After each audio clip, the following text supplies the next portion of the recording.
So far, in the examples that we've seen so far, whenever we've been able to successfully manipulate our indeterminate form into something that we actually can evaluate the limit, we've been successful in getting into a limit that exists, a limit that's finite.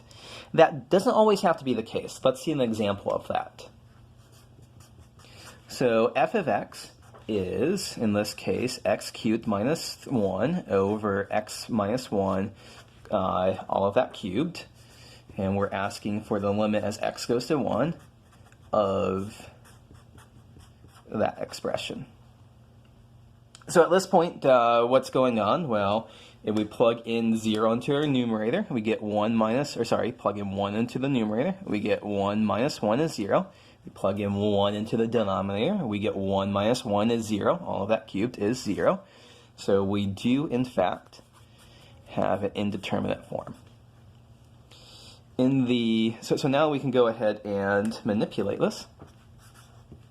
Limit x goes to 1 of, we're looking for ways to manipulate this. So the way we should do this is to factor the numerator. And so the numerator factors as x minus 1 times x squared plus x plus 1, all of that over x minus 1 quantity cubed. So you can check for yourself that this times this does give you x cubed minus 1. So this is great. Okay, we've got a factor of x minus 1 in the numerator. We've got 3 factors of x minus 1 in the denominator. So that's cancel out one of them. And so we have limit as x goes to 1 of x squared plus x plus 1 over x minus 1 quantity squared. Okay, so let's take stock of where we are. So in the denominator, when we plug in 1, we still get 0 over 0. Sorry, we just get 0 minus 0, so all of that squared is 0. In the denominator, when we plug in 1, we get 1 plus 1 plus 1.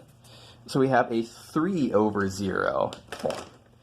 And so this is not one of our indeterminate forms. And so this is actually a case where we have an infinite limit, whereas x gets close to 1, the numerator gets close to 3, the denominator goes to 0, so the whole thing, we're dividing by something getting smaller and smaller and smaller, the whole thing goes to infinity. Note that we're squaring in the denominator, so it's not plus or minus infinity, depending on the side. It is, in fact, we are going off to infinity. So, of course, we could say this limit is infinity. It's also fair for us to say infinite limits, of course, don't actually really exist. So it also would be fair for us to say that this limit does not exist. So far, we've seen examples of having an indeterminate form end up as a finite limit that things work out. But also, we can apply these algebraic manipulations to get a case in which the limit doesn't actually exist. So it's good to know that this tool is in our toolkit. Okay, so for the next example in this set, let's do so far we've seen 0 over 0 and infinity minus infinity. Let's have a new form, a new indeterminate form to examine.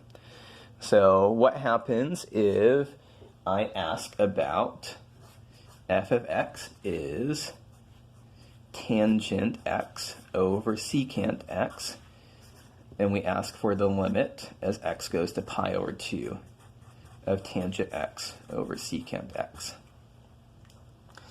So tangent x and secant x, these are both undefined as x is equal to 2, and they're undefined because they're going off to infinity. And so we basically are in an infinity over infinity indeterminate form. So how do we manipulate? Well, the quote-unquote algebraic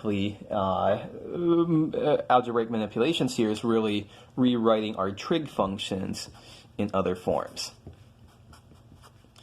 So we want to reduce down, we have tangents and secants, we want to reduce everything down to sines and cosines.